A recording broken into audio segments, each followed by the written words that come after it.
Allez, calcul numérique sur des nombres relatifs. Ici, vous voyez, on a des produits de nombres relatifs en haut et des produits de nombres relatifs en bas, à la fois de numérateur et de dénominateur. Comment on traite ce genre de cas?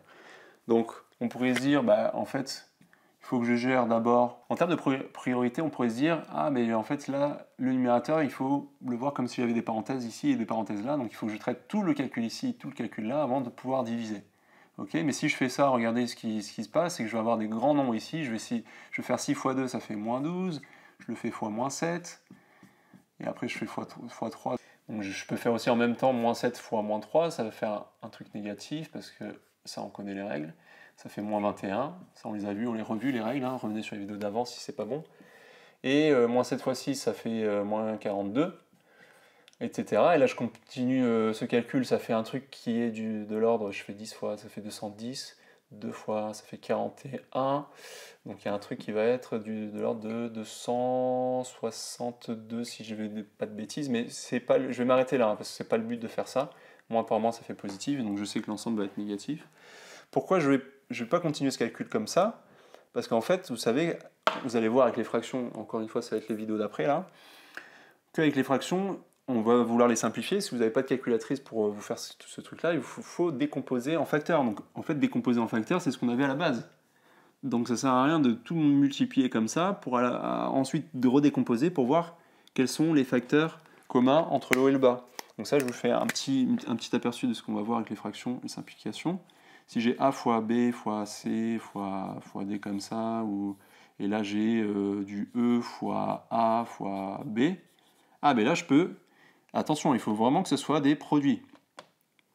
Le piège souvent, c'est que je vois souvent, il y a des plus, et ça on va le voir sur la prochaine vidéo. Quand il y a un plus, on simplifie quand même. Non, il faut vraiment qu'il y ait un produit ici et un produit ici. Et quand j'ai que des facteurs, là je peux simplifier le B avec le B et le A avec le A. Et là, il ne me reste plus que C fois D sur 1. D'accord? Et c'est exactement ce qu'on va faire ici. Ok? Parce que certains d'entre vous, ils ont dû se dire depuis le début, mais qu'est-ce qu'il fait?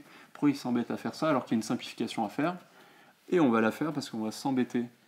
On ne va pas s'embêter à redécomposer tout. Donc on voit directement que j'ai un 6 et un 6, donc on peut les barrer.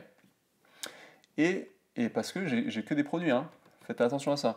Moins 7 et moins 7, donc là je peux le voir aussi comme si j'avais des parenthèses, si ça vous arrange. Et en bas j'ai plus rien, donc ne mettez pas 0. Il faut le voir comme s'il restait un 1 ici. Okay, donc on ne met surtout pas divisé par 0. En maths, en plus, on ne peut pas faire ça. Donc il me reste tout simplement moins 2 fois 3. Et là, c'est un truc tout simple.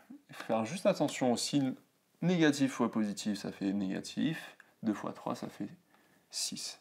Donc j'ai moins 6 en résultat. On met ça en valeur.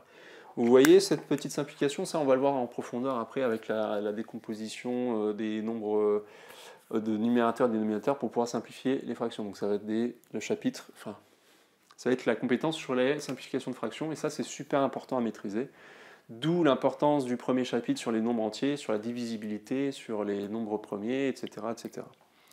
Allez, je vous laisse faire des exercices de ce style, et nous on se voit sur une dernière vidéo avec, cette fois-ci justement, on va avoir des sommes, et on va voir qu'on ne va pas aller aussi vite. Ça marche? Allez, à plus.